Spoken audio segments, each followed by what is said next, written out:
반갑습니다. 오늘 주제가 용서죠, 용서. 18장 이제 하반부를 전체 마치도록 하겠는데요. 얼핏 보면 주제가 참 여러 개가 지금 이렇게 꽂아져 있습니다. 그래서 오늘 내용을 정확하게 흐름을 따라 이해를 하기 위해서는 지난주 앞부분에 어떤 내용이 있었는가를 좀 맥락을 이해하는 게 오늘 본문 이해에 큰 도움이 될 것 같아요. 자, 지난주는 뭘로 시작을 했죠? 질문의 내용이 뭐였습니까? 제자들이 예수님에게 물었죠. 천국에서는 누가 큰 자입니까? 큰 자라는 개념으로 물었어요. 그러니까 당연히 자기들은 천국에 이미 들어와 있어요, 사실은. 의식 속에. 그리고 이제 이분의 나라가 곧 이제 예루살렘에 도착을 하면 임할 텐데 누가 국무총리가 되고 좌의정, 영의정 자리를 차지할 것인가. 모든 나라에 대한 관심이 이렇게 왜곡되어 있었습니다. 누가 큰 자입니까? 천국에서. 그러면 당연히 예수님이 질문을 했어야 옳았을 텐데 예수님의 질문이 대답이 아니고 새로운 방식으로 이렇게 설명을 하십니다. 한 어린아이를 가운데 불러 세워요. 그리고 두 가지를 얘기하세요. 이 어린아이와 같지 않으면, 그리고 또 이 어린아이처럼 낮아지지 않으면, 이렇게 설명을 해요. 그러니까 얼핏 우리가 오해를 하면 우리 현대식 개념으로 어린아이처럼 의존적이고 순종적이고 순결하고 맑고 깨끗하고 뭐 이래야 하나님의 나라에 들어간다는 말이겠는가? 그 의미가 아니라고 말씀을 드렸어요. 거기에서 낮아지다라는 말은 영어 성경에도 보면 humble, 그러니까 겸손이라는 번역을 했는데 그건 사실 맞지 않는 번역입니다. 근데 어느 최근에 번역된 NIV 성경을 보니까 lowly position, 그 말은 humble하고 다른 개념이에요. 즉 무슨 뜻인가 하면 자기를 어린아이 같은 자리에 두지 않으면 그 뜻이에요. 그러면 2000년 전에 사회적으로 사람들의 보편적인 인식 속에서 어린아이는 어떻게 여겨졌는가, 그 통념을 이해해야 됩니다. 그 당시에는 어린아이는 누군가의 도움 없이는 생존이 불가능한 위치이기 때문에 한 인격으로 취급되질 않았어요. 불완전한 존재, 오죽했으면 숫자에도 넣질 않았죠. 게다가 비천한 존재, 또 무기력한 존재, 이것이 그 시대의 어린이에 대한 사회적인 통념이었단 말이에요. 그 예수님은 지금 무슨 말씀을 하고 싶었던 거죠? 천국이라는 것은 누가 들어가느냐? 그렇게 어린아이와 같이 자기 자신을 어떠한 자? 무기력한 존재로 여길 수 있는 자. 그러니까 겸손을 노력하라는 말이 더더욱 아니에요. 내 속에는 정말 하나님의 나라에 들어가기에는 불가능한 존재구나. 의의가 없구나. 내 안에 생성될 것이 없구나. 이거를 깊이 인식하는 자. 그래서 자기를 낮은 자리에 둘 수 있는 자, 그 인식을 가진 자만이 긍휼함을 입어서 하나님의 나라에 들어갈 수 있다는 이야기를 지난 시간 우리가 마쳤었습니다. 그러면 오늘 주제가 용서인데 그 용서를 설명하면서 뭐 이렇게 서론이 기냐 이렇게 이해할 수가 있겠죠? 근데 오늘 용서라는 주제가 우리가 생각하는 관점하고 조금 초점이 다르다는데 깜짝 놀랐어요. 저도 참 많이 놀랐어요. 당연히 우리는 용서 그러니까 그럼 뭐 용서해야지. 그래서 용서를 하나님의 명령적 차원에서 그리스도인이면 당연히 순종해야 되는 차원에서만 이해를 가졌단 말이에요. 그런데 그런 관점이 아니라면 오늘 여기서 설명하고 싶은 용서의 초점이 어디에 있는가? 이제 본문을 하나씩 쫓아가면서 18장 마지막 절까지 우리가 살펴볼 겁니다. 이 마지막 예배니까 아주 시간도 넉넉해요. 게다가 또 뒤에 뭐 방역할 그런 분주한 스케줄도 없어요. 그래서 1부, 2부, 3부, 4부 때는 좀 말씀을 이렇게 드러내서 설명하는 시간이 설교자로서 좀 아쉬웠는데 5부 예배 시간에는 충분히 좀 다루어서 이 성경 본문 전체가 말하는 용서의 입체적인 정의에 대해서 말씀을 좀 결론을 짓도록 하겠습니다. 우리 모니터로 예배 드리는 분들 괜찮죠? 예. 메아리가 없지만 저 렌즈 너머로 고개를 끄덕이는 환상이 지금 보여요. 환상이. 예. 자, 그러면 본문을 좀 보도록 하겠습니다. 15절. 네 형제가 죄를 범하거든 이렇게 되어 있죠. 그런데 여기 아쉬운 게 뭐냐 하면 번역 하나가 번역이라기보다는 원문의 내용 하나가 다른 사본에는 있는데 그 번역 과정에서 빠졌는지 누락이 좀 된 게 있어요. 뭐냐면 원문의 사본에 맞게 한번 읽어볼게요. 네 형제가 네게 죄를 범하거든 이렇게 돼 있어요. 다르죠? 대상이 막연한 게 아니에요. 네 형제가 네게 죄를 범하거든. 그러니까 이 문제는 개인과 개인의 문제예요. 그러면 양자 간의 문제예요? 두 사람의 문제라 그 뜻이에요. 근데 여러분 이 공동체 또 사회의 최소 단위가 몇 명입니까? 둘 이상이어야 됩니다. 그러니까 그 최소 단위를 설명하는 거예요. 근데 네 형제가 네게, 그러니까 이것은 맥락상 불신자들에게 하는 얘기가 아니라 교회 공동체에 하는 얘기입니다. 왜? 지금 이 말씀을 청취하고 있는 대상들이 누굽니까? 향후 교회의 모델이 될 제자들에게 이 얘기를 하고 있다는 이 원칙을 놓쳐서는 안 됩니다. 그러니까 교회 안에는 부족한 연약한 인간들이 모이는 공동체이다 보니까 신앙이 좋은 사람들끼리도 부딪혀요. 서로 연약해서 부족해서 갈등이 벌어지고 오해가 빚어지고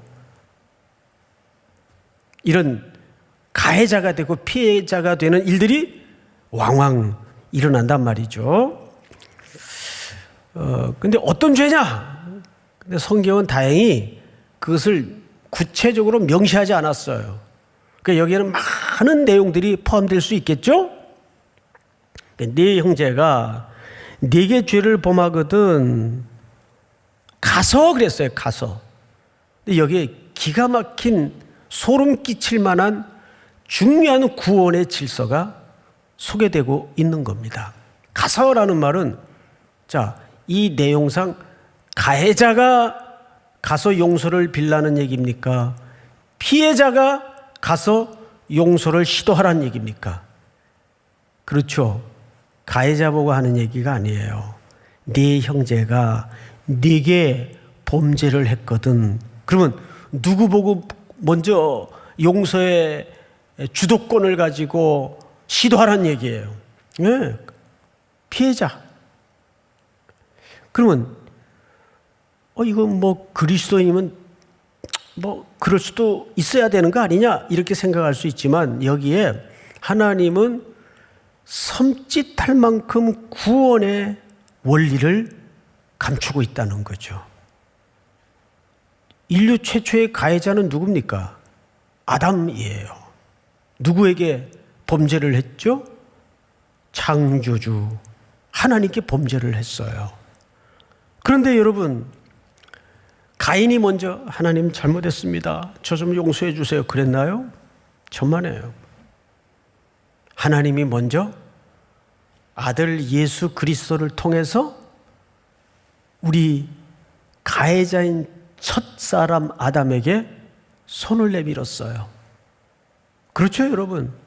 그러니까 우리는 원초적인 아담 안에서의 범죄한, 그것도 창조주를 거역한 누구예요? 가해자예요. 그런데 하나님은 우리에게 먼저 손을 내밀어 주시고 우리를 찾아오셨어요. 그것도 어떤 모습으로? 유한한 인간의 몸을 입히우셔서 우리에게 손을 내밀어 찾아오신 겁니다. 자, 성경을 다시 볼까요? 가서 너와 그 사람과만 상대하여 권고하라. 여기 두 가지를 설명해요. 너와 그 사람만 상대하라. 이 죄는 1대1의 죄예요. 그런데 문제는 사실 피해자는 억울하잖아요. 우리도 교회 안에서 또 교회 밖에서 신자로 살다 보면 참 억울한 거 많죠. 교회를 다니기 때문에 예수를 믿는다는 이유 하나로 이 사회에서 요즘 같은 세상에 너무 몰매를 맞고 또 과대포장이 돼서 억울한 일들이 얼마나 많아요. 그리고 피해를 입기도 하고. 그럴 때 그걸 푸는 제일 쉬운 방법은 옆에 주변에 제3자들에게 불러놓고 막 화풀이 하는 거예요. 야, 어떻게 그 A라는 사람이 나한테 이럴 수가 있냐? 그러면 그쪽은 또 편 들어준다고, 진짜 그거 나쁜 놈이네. 야, 그렇게 안 봤는데, 야, 상종하지 마라. 그러면 내 속은 좀 풀려요. 근데 가해자는 어떻게 되는 거죠? 인격과 명예적인 측면에서 완전히 회복불능으로 망가질 수 있어요. 그러니까 여기서 그 사람과만 상대하라는 말의 진의는 뭐냐면, 비록 가해자지만 그 사람의 인권과 하나님의 형상대로 지음받은 기본적인 명예를 보존할 수 있는 마음이 있어야 된다, 그 말이에요. 너 죄 지었으니까 나쁜 놈이니까 넌 죽어 마땅해, 넌 벌 받아야 돼, 이런 태도로 용서가 이루어지지 않는다는 거예요. 용서의 궁극적인 목적은 사람을 징계하고 책벌하는데 그 궁극적인 목적이 있지 않다는 거죠. 회복하는데. 그래서 여기 권고하라는 헬라 말을 보니까 이 말은 무슨 뜻인가 하면 1대1로 그 사람에게만 찾아가서 그 사람이 가해자로서 무슨 잘못을 했는지 정확하게 드러내서 가르쳐 주라, 그 뜻이에요. 왜 이 절차가 필요할까요? 물어봅시다. 솔직히 우리가 살다 보면 가해를 한 사람이 자기 잘못을 압디까 모릅디까? 알아요, 몰라요? 몰라요. 뭐 어떤 사람은 개 중에 또 아는 사람도 있지만 대부분 사실 몰라요. 뭘 잘못했는지 몰라요. 때린 놈은 잊어요. 그런데 피해 입은 피해자는 몇십 년이 지나도 그 아린 상처가 건드릴 때마다 올라와요. 저도 그렇던데요. 너무너무 억울한 일을 겪었는데, 그리고 훗날 그 사람이 찾아와서까지 사과를 했는데도 불뚝불뚝 관련된 어떤 단어나 장면이 그 창고에서 먼지를 털고 풀풀 올라오면 확 또 마음이 분노로 뜨거워지는 경험을 해요. 그래서 제가 이 용서라는 주제를 연구하면서 솔직히 느낀 건 뭐냐 하면, 늘 솔직히 느껴야 되겠지만 솔직히 느끼는 게 뭐냐 하면, 이걸 어떻게 해? 이런 수준의 용서를 정말 우리가 할 수 있나? 이런 회의가 자꾸 밀려오는 겁니다. 뭐 40년, 30년이 지났는데도 안 잊혀지는 건 안 잊혀지잖아요. 예? 그 기억조차 머릿속에 지워져야 진짜 용서가 되는 건데 그렇게 안 되더라고요. 그래서 이 본문을 들어갈수록 뭐 어떡하란 얘기냐? 자꾸 이런 질문이 부딪히더라고요. 조금 더 가보십시다. 근데 만일 들으면 네가 네 형제를 얻은 것이요. 여기 얻다. 또 형제라는 말을 썼어요. 형제. 이것은 교회 공동체를 녹화하는 얘기인 것이 틀림없어요. 그렇죠? 얻다. 이 말은 사실상 헬라 시대의 비즈니스 용어입니다. 얻다의 반대 개념이 뭐죠? 우리 성도님들 한번 얘기해 보세요. 얻다의 반대 개념이 뭐예요? 일타.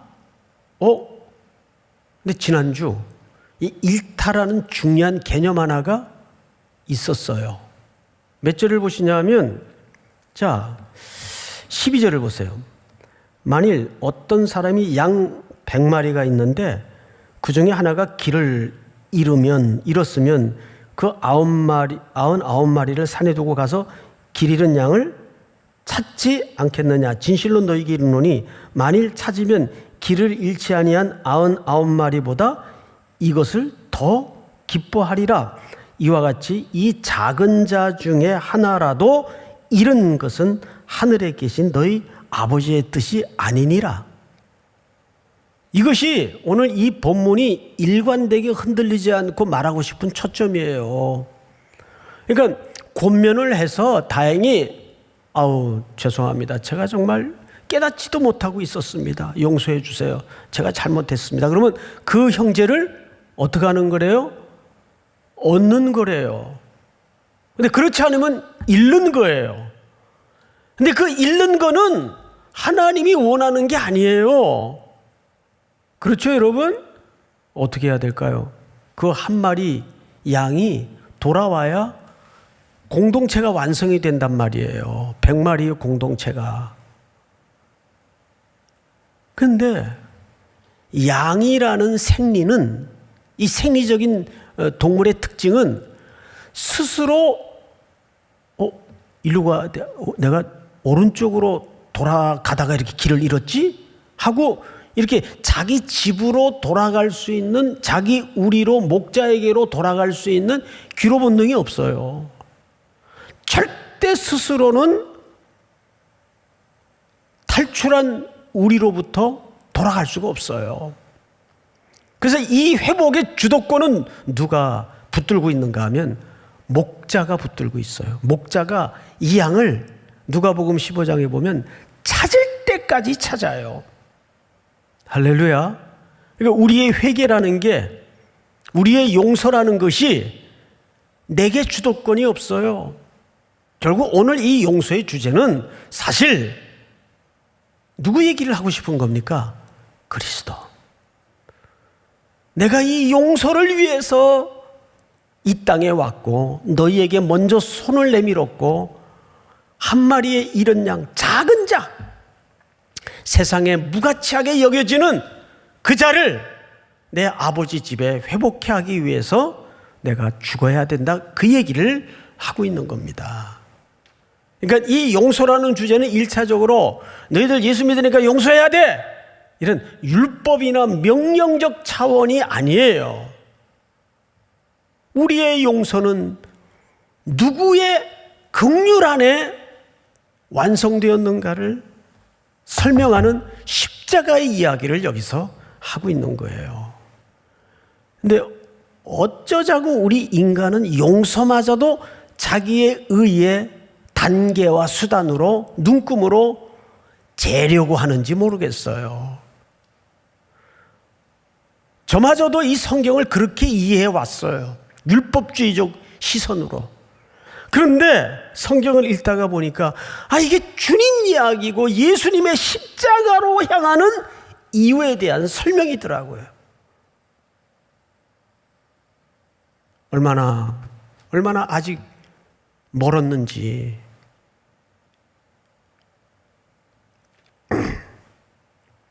성경을 다시 보십시다. 16절, 만일 듣지 않거든 한두 사람을 데리고 가서 두세 증인의 입으로 말마다 확증하라. 이 얘기도 우리가 오해의 소지가 큰 본문입니다. 말 안 들으니까 이제 곧 재판이 열릴 텐데 압박용으로 증인 만들기 위해서 법정 제출용으로 이런 절차를 가지라는 얘기가 아니겠는가. 지극히 우리는 아직도 이 율법주의적인 사고에 못 벗어나고 있단 말이에요. 이건 그 얘기가 아니라 한 사람이 가서 얘기하니까 안 들어요. 그 두세 증인을 세우라는 말은 공동체를 얘기하는 겁니다. 즉 범죄한 형제에게 내가 지금 너한테 돌아오도록 회개를 촉구하는 이 이유는 교회론적인 공동체의 열망이다. 너는 한 마리의 잃어버린 양으로서 반드시 돌아와야 된다. 이 얘기를 하기 위해서, 압박용이 아니에요. 벌 주고 때려잡기 위해서 하는 얘기가 아니에요. 내게 지금 권면하는 이 열망이 나 개인의 열망만이 아니다. 교회론적인 차원에서 온 그리스도를 머리로 한 교회가 바라는 바다. 너는 그리스도의 몸이어야 한다 라는 것을 열렬하게 권고하기 위해서, 확증해 주기 위해서 확고하게 설명을 하라 그 말이에요. 그런데도 안 들어. 어떻게 해야 돼요? 자, 다음을 보십시다. 세 번째 단계 17절 우리 한번 같이 읽어볼까요? 시작. 만일 그들의 말도 듣지 않거든 교회의 말하고 교회의 말도 듣지 않거든 이방인과 세리와 같이 여기라. 제 음성을 듣다가 박성민 목사님 음성을 들으니까 굉장히 노래를 듣는 것 같죠? 저도 한번 저렇게 음성이 좀 맑았으면 좋겠어요. 근데 제가 원래 목소리가 이렇게 탁한 음성이 아니었어요. 험한 세월을 지내다 보니까 목소리가 이렇게 막걸리 같은 목소리가 됐습니다. 자, 17절을 잘 보시면 혹시 모니터만 이렇게 보다가 조는 분 계실까 봐 그냥 조크식으로 한마디 드린 겁니다. 만일 그들의 말도 듣지 않거든 교회의 말하고 교회의 말도 듣지 않거든 이방인과 세리같이 여기라. 근데 이 말이 앞뒤가 안 맞는 얘기예요. 왜냐하면 이 말을 누가 했어요? 예수님이 했어요. 그래요 안 그래요 여러분? 예수님이 했어요. 근데 예수님이 이방인과 세리를 평소 행동의 그 기초에서 보면 어떻게 대하셨어요? 잘 대해 주셨단 말이에요. 세리하고 식사도 해주시고 이방인들에게까지 가서 복음을 전해주시고 남들 손가락질할 때 안아주시고. 그런데 왜 여기서는 이렇게 아주 분필을 꺾어내듯 제외시켜라 이렇게 엄하고 단호한 투로 말씀을 하셨을까요? 이게 가장 묵상의 주제 중에 하나였습니다. 왜 그러셨을까? 이거 예수님 평소 행동이 아닌데 왜 그러셨을까? 여러분, 두 가지입니다. 여기서는 첫째는 인간이 그렇게 악해요. 예? 저를 포함해서 인간은 정말 죄의 문제에 대해서 끝까지 고집덩어리예요. 지가 얼마나 악한, 정말 속에 의라고는 0.00001도 없는 존재라는 걸 잘 몰라요. 욥이 그 율법의 문턱에 넘어졌었고 사도 바울도 열심히 자기는 의를 행한다고 평생 율법, 하나님의 영광 온갖 종교적인 언어는 다 동원해서 쫓아다녔지만 그리스도를 만나고 나서야, 욥도 그리스도를 만나고 나서야 제 가운데 앉아서 회개하잖아요. 바울도 자기 안을 그리스도를 통해 들여다보면서 오호라 나는 공고한 사람이로다. 이 사망의 몸에서 누가 나를 건져내랴. 우리 주 그리스도로 말미암아 이김을 주시는 하나님께 감사하노라. 그러니까 모든 인생은 이 그리스도라는 구원의 렌즈를 제대로 통과하지 않고는 자기 주제를 몰라요.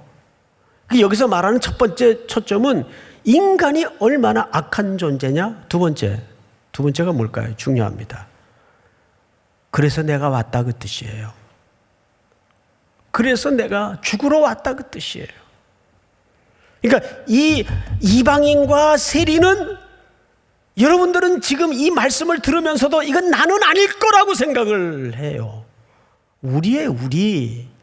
우리란 말이에요. 우리가 이방인이고 우리가 세리잖아요.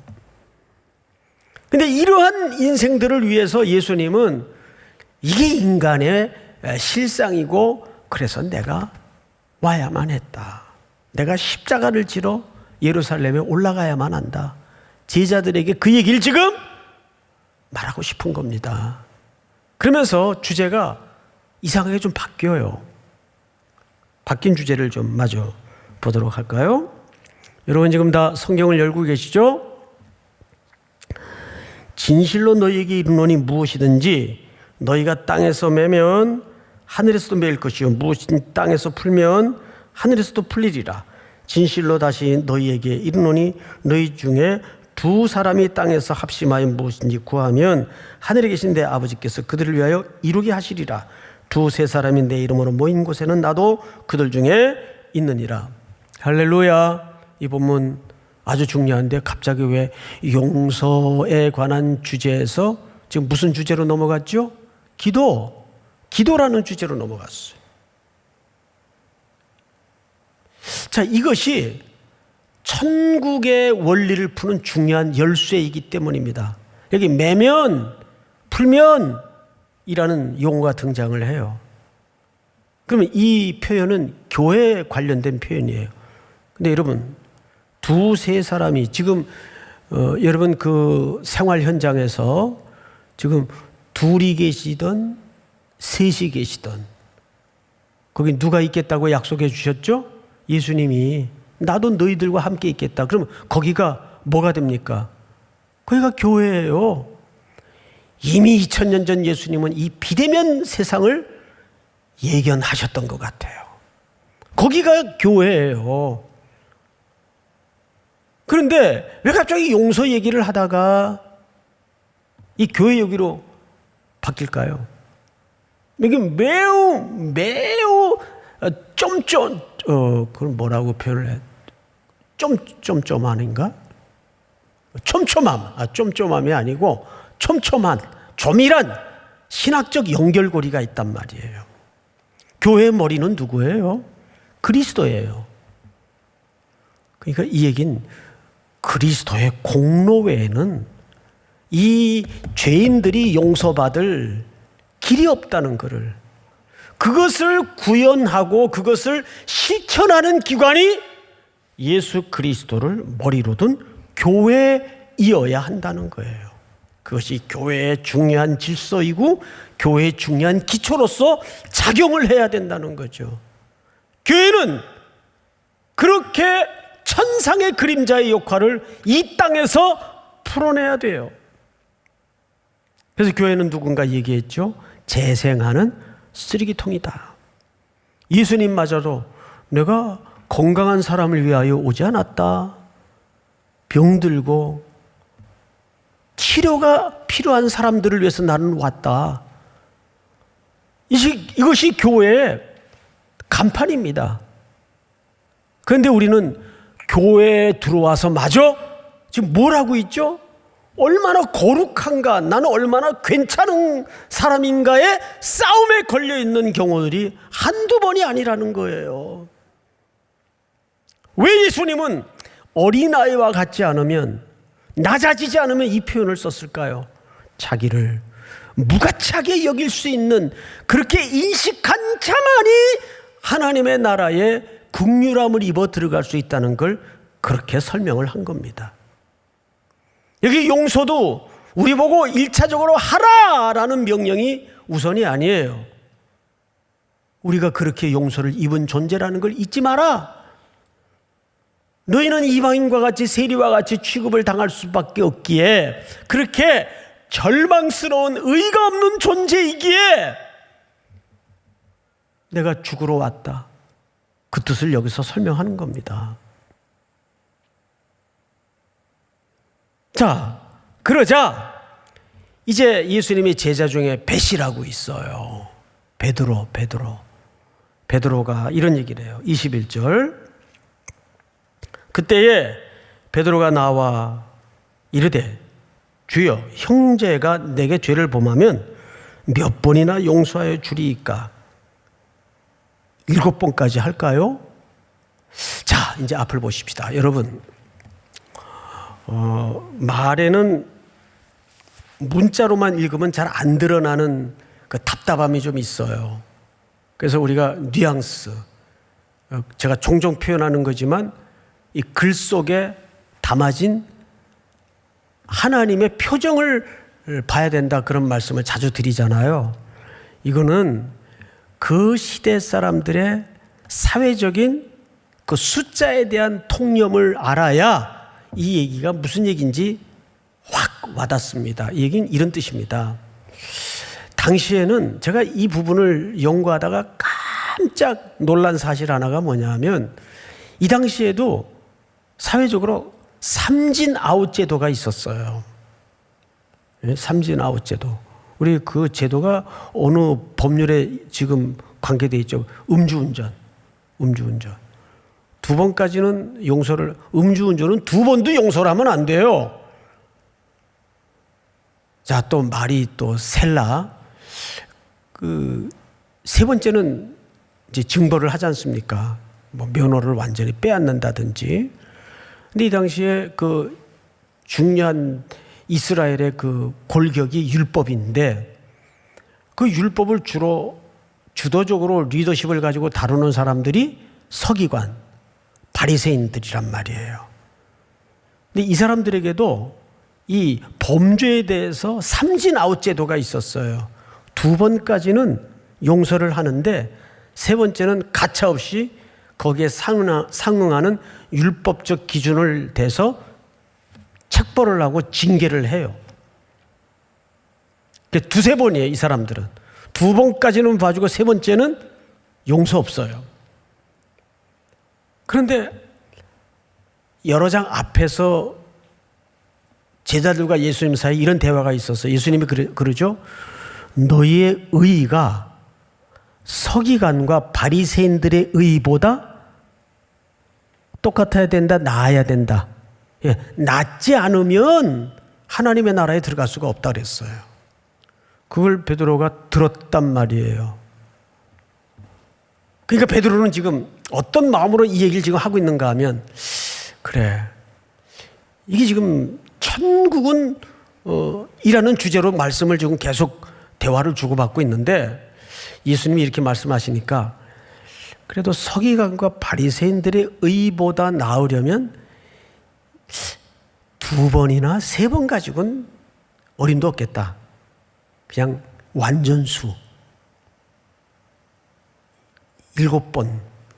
그러면 예수님이 오, 베드로, 내가 이제야 인간 됐구나, 이제야 철들었구나, 칭찬을 해주시지 않겠는가, 그런 마음이 있었던 것 같아요. 그래서 선생님,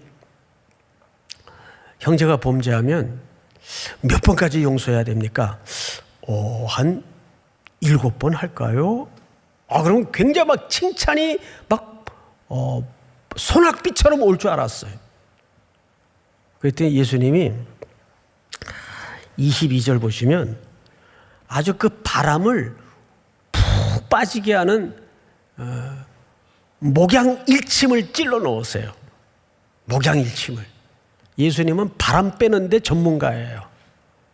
막 거품 들어있고 어깨 훅 가시 놓고 이런 사람들 팍 찔러가지고 바람 빼는 데는 예수님이 전문가예요. 이런 말씀을 하세요. 예수께서 이르시되 훅가시라는 말은 취소합니다. 막 어깨에 막 바람을 넣고. 이게 옛날 사람이라 그래요. 네게 이르노니 7번뿐 아니라 7번을 몇 번까지라도? 70번까지. 그러면 7, 7이 49에 제로를 더하니까 몇 번까지? 490번까지. 이 말이 문자적으로 그냥 그대로 살면서 490번까지는 용서를 해야 된다 그 얘기일까요? 이게 아니란 말이에요. 이거는 사실상 어디에 강조점이 있는가 하면 무한대의 용서를 강조하는 거예요. 그러면 성도님들, 우린 더 깊은 좌절의 나락으로 들어갈 수밖에 없어요. 누가 그렇게 해요? 예? 자식도 무한대로는 용서가 안 될 수 있는데 누가 그렇게 할 수 있어요? 그러니까 다시 말하지만 이 용서는 우리가 할 수 있는 용서가 아니에요. 우리가 그런 용서의 은혜를 입었다는 걸 설명하는 겁니다.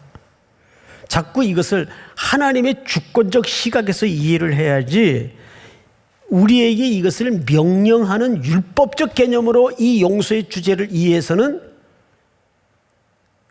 우리의 삶은 매우 희망이 없어집니다. 그렇잖아요. 우리가 이걸 어떻게 해요? 수십 년 전 일도 건드리기만 하면 확 올라와가지고 열이 뻗치는데 어떻게 우리가 그런 용서를 하고 살아요? 못해요, 여러분. 그게 현실입니다. 우리의 한계입니다. 우리가 기껏 용서라고 하는 것은 그냥 흉내 정도밖에 안 내는 거예요. 아니면 조금 나은 사람은 자기 살겠다고 용서하는 거예요, 사실은. 어느 분이 그럽디다. 한날 한시에 끔찍한 방법으로 아들 부부를 잃고 너무너무 사랑했던 아내마저 끔찍하게 잃었어요. 그 유명한 유영철 사건입니다. 근데 그 남편이 그렇게 행복했던 가정이 하루아침에 한 범죄자의 말도 안 되는 범죄에 의해서 박살이 난 거예요. 그리고 좀 세월이 흐른 후에 이분이 인터뷰를 했어요. 그 사람이 어떤 벌을 받는 건 둘째치고 내가 살기 위해서 용서했습니다. 먹지도 못하겠고 잠도 못 자겠고 이러다가 내가 죽겠다는 죽고 싶은 마음밖에 없더래요. 그래서 자기가 살기 위해서 용서했대요. 여러분, 그것도 참 아무나 못하는 용서인데 그 우리 인간의 용서라는 범주가 그냥 그 정도예요. 우리가 그런데 어떻게 무한대의 용서를 합니까? 이 이야기는 결국 우리 보고 그렇게 살고 그렇게 하라는 얘기가 아니라 우리가 어떤 죄인이고 어떤 용서를 입은 존재인가를 좀 확인하라 그 말이에요. 그러면서 마무리로 재미있는 예증 하나를 예수님이 꺼내시는데 예수님은 참 놀라운 스토리텔러예요. 그래서 이 얘기를 들으면 예수님이 결국 이 용서라는 주제를 여기까지 끌고 오셔서 무슨 얘기를 오늘 우리 독자들에게 하고 싶은가가 선명하게 드러납니다. 볼까요? 이제 그 이야기를 좀 들어가 보십시다. 결론입니다. 오래 걸리지 않아요. 그러므로 천국은 그 종들과 결산하려 하던 어떤 임금과 같으니. 자, 이 주제가 천국입니까? 용서입니까? 천국이에요. 계속해서 그러니까 예수님은 무슨 얘기를 하고 싶은 거죠? 용서라는 주제를 우리에게 명령하고 싶은 게 아니에요. 예수님은 여기서 천국은 어떤 원리와 어떤 질서와 어떤 가치와 어떤 속성으로 형성되어 있는가를 우리에게 인식시키고 싶었던 겁니다. 천국은 그러면서 24절 결산할 때 10,000달란트 빚진 자 하나를 데려오면, 자 앞을 보십시다. 여기 10,000달란트는 오늘날 현금으로 환산을 하자면 8천억 이상, 어마어마한 액수입니다. 그러니까 종이 무슨 사정으로 이 정도 빚을 졌는지는 알 길이 없는데 확실한 건 절대 갚을 수 없는 액수예요. 종이 절대 갚을 수 없는 액수. 근데 빚이라는 말이 원문으로 이 죄라는 말하고도 동의어입니다. 빚진 자, 죄진 자 똑같은 개념이에요. 우린 다 죄진 자잖아요. 갚을 길 없는 빚을 진 자예요. 10,000달란트. 그러니까 그 당시에 이 액수는 말도 안 되는 액수라는 수사적 시대적 기준치예요. 자, 그런데 성경을 또 보십시다. 갚을 것이 없는지라. 갚을 게 없으면 이 사람을 뭐라 그래요? 파산 맞은 존재. 우리는 원래 파산된 존재잖아요. 하나님 앞에. 우리 안에 의가 없다는 걸 우리는 그리스도 앞에서 눈뜨게 되었지 않습니까? 파산된 존재예요. 그리고 성경을 볼까요? 주인이 명하여 그의 몸과 그 종 몸을 얘기하는 거죠.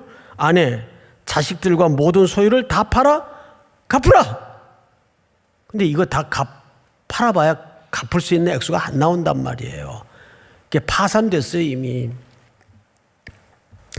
그러자 26절 우리 한번 같이 읽어볼까요? 시작. 그 종이 엎드려 절하며 이르되 내게 참으소서 다 갚으리이다 하거늘.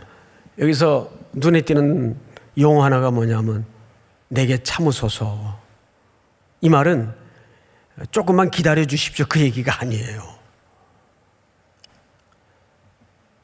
나를 불쌍히 여겨 주십시오 그 얘기의 사실은 정확한 의미는. 그러자 주인이 불쌍히 여겨 놓아 보내매. 앞을 보실까요? 우리는 그래서 우리가 회개했기 때문에 구원받았다고 착각을 해요. 회개했기 때문에 구원받은 게 아니고 구원의 주도권이 종에게 있어요? 주인에게 있어요? 주인에게 있단 말이에요. 이 구원의 근거는 탕감의 출처는 스플랑크 리조마이, 즉 주인의 가슴 한복판에서 그 읍소하는 종에 대한 불쌍한 마음이 일어난 거예요. 여러 말 할 거 없어요. 우리의 구원은 이것이 유일한 단서입니다. 주인의 불쌍히 여기심. 믿으십니까 여러분? 이것이 용서의 출처예요. 여기에서 10,000달란트의 갚을 수 없는 빚이 탕감됩니다. 이 사건을 우리는 뭐라 그러죠? 십자가 사건이라 그래요. 이 탕감은 그냥 공짜로 이루어진 게 아니에요. 내가 죽었어야 될, 이 종이 죽었어야 될 그 자리에 예수님이 친히 십자가에 달리셔서 내 죄를 속량해 주시고 탕감해 주신 거예요. 그래서 구원은 절대 공짜가 아닙니다. 누가 구원을 공짜라 그래요? 그러니까 값싼 은혜가 돌아다니는 거예요. 구원은 온 우주 만물하고도 바꿀 수 없는 하나님의 스페셜한 아들, 독생자를 십자가에 죽이셔서 대가를 지불하신 사건이 우리에게 은혜로 임한 겁니다. 결국 오늘 이 용서의 주제는 포장은 용서로 했지만 그 속으로 들어가면 십자가와 만나게 돼 있어요. 믿습니까? 그리고 보십시다. 어떤 일이 벌어지는가? 28절 그 종이 나가서 자기에게 100데나리온 빚진 동료 한 사람을 만나 붙들어 목을 잡고 이르되 빚을 갚으라 하며. 유명한 사건이죠. 100데나리온은 1만 달란트 빚에 비하면 이건 용돈도 안 돼요. 비율로 치자면 잔돈에도 못 들어가요. 그런데 자기에게 100데나리온 꼬간 사람을 만났어요. 밖에 나가서. 어딜 잡았어요? 멱살을 잡았어요. 이 숨통을 잡은 거예요. 이건 모욕이에요, 모욕. 성경에서 뺨을 때리는 것도 모욕이고 멱살을 잡은 것도 모욕이에요. 가보라! 근데 이 붙들린 사람이 재밌는 표현을 하나 써요. 30절. 허락하지 아니하고 이에 가서 그 빚을 갚도록 옥에 가두거늘. 옥에 가둔다는 말은 우리말 성경에는 좀 마일드하게 번역을 했는데 이게 발로 차서 집어넣었다 그 말이에요. 그러니까 마치 그 물건짝 취급하듯이. 그러니까 이게 인간의 한계예요. 뭘 모르는 거죠? 자기가 어디서 지금 구원받았는지를 바로 잊어버린 거. 문턱 넘어오면서 잊어버린 거예요. 그러자 31절. 그 동료들이 그것을 보고 몹시 딱하게 여기 주인에게 가서 그 일을 다 알리니 이에 주인이 그를 불러다가 말하되 악한 종아 네가 빌기를 내게 네 빚을 전부 탕감하여 주었거늘 내가 너를 불쌍히 여긴과 같이 또 뭐라 그러죠? 너도 네 동료를 불쌍히 여김이 마땅하지 아니하냐. 그러니까 우리가 누군가를 용서하고 누군가를 긍휼히 여기는 것은 그거는 시혜를 베푸는 것이 아니라 당연하고 마땅한 거예요. 왜? 우리가 어디서 구원받은 자리이기에 1만 달란트 빚진 자리에서 구원을 받은 자리이기에. 그런데 우리는 100데나리온 빚진 자가 이 동료 앞에서 뭐라 그랬죠? 자기가 했던 얘기를 똑같이 해요. 몇 절을 보시냐면 29절. 그 동료가 엎드려 간구하여 이르되 나에게 참아주소서. 이거 누가 한 얘기입니까? 자기가 주인 앞에서 한 얘기예요. 나에게 참아주소서. 나를 좀 봐주십시오. 왜? 이 사람은 100데나리온 갚을 것도 없어요. 지금 상황이. 그런데도 자기는 갚을 수 없는 자기 처자식까지 다 팔아서도 자기를 팔아서도 갚을 수 없는 엄청난 빚을 탕감받은 용서받은 자리에 있었는데 그걸 방금 까마귀 고기를 먹은 사람처럼 잊어버리고 동료를 윽박지르고 그러니까 주인이 하는 얘기를 잘 들어보세요. 내가 너를 불쌍히 여긴 같이 그 동료를 너는 불쌍히 여길 수 없었더냐. 마땅하지 않냐 그게 너는. 그러니까 용서는 우리가 율법적으로 지켜야 될 덕목이 아니에요. 그것은 구원받은 하나님의 백성이면 마치 저절로 본성상 드러나야 되는 하나의 삶의 실천 과제라 그 말이에요. 율법의 문제하고는 다르죠. 용서를 해야 하나님이 우리도 용서하고 그런 의미의 차원이 아니란 말이에요. 이걸 선순환적인 언약의 백성들의 삶의 과제라고 얘기를 합니다. 그 존 바클레이가 쓴 은혜라는 책을 보면 그런 얘기를 하잖아요. 누군가 너에게 선물을 줄 때는 두 가지 때문에 준다. 개성도 하고 교제를 이어가고 싶고 관계를 유지하고 싶고 또 하나는 기대가 있기 때문에 주는 거다. 주인이 이 종을 탕감해 주었을 때는 계속 내가 너랑 관계를 유지하고 싶고 기대가 있기 때문에 탕감을 해준 거란 말이에요. 우리의 삶이라는 것은 이렇게 탕감받았으니까 그걸 빚갚는 태도로 살아서는 안 되고 이제는 그 은혜를 베푼 자의 기대에 맞추어서 천국의 백성으로서 이미 우리는 이제 어떤 삶의 질서로 예수님이 걸어가신 그 용서의 큰 완성된 바구니 안에 놓여진 우리가 그런 용서를 할 수는 없지만 그리스도의 구속받은 백성으로서 우리는 각자 머무는 삶의 자리에서 어떤 용서의 향내나는 실천을 펼쳐내야 될 것인가, 그 얘기를 지금 하고 있는 겁니다. 두 가지. 첫째는 이 용서는 우리의 시선을 결국 어디 앞으로 이끌어요? 십자가 사건 앞으로 이끌어요. 두 번째는 그 십자가에서 탄감받은 자의 삶은 당연하고 마땅한 태도로서 용서를 실현해내는, 그것이 비록 완성되지 못하고 부족한 용서이지만 예수님 안에 머무는 하나님의 공동체는 끊임없이 주님 이 땅에 오시는 그날까지 그 용서를 추구하며 실현해내며 하나님의 나라를, 질서를, 가치관을 이루어가는 또 한 주간의 순종의 삶이 될 수 있기를 주의 이름으로 축원하고 축복합니다. 다 일어나십시다.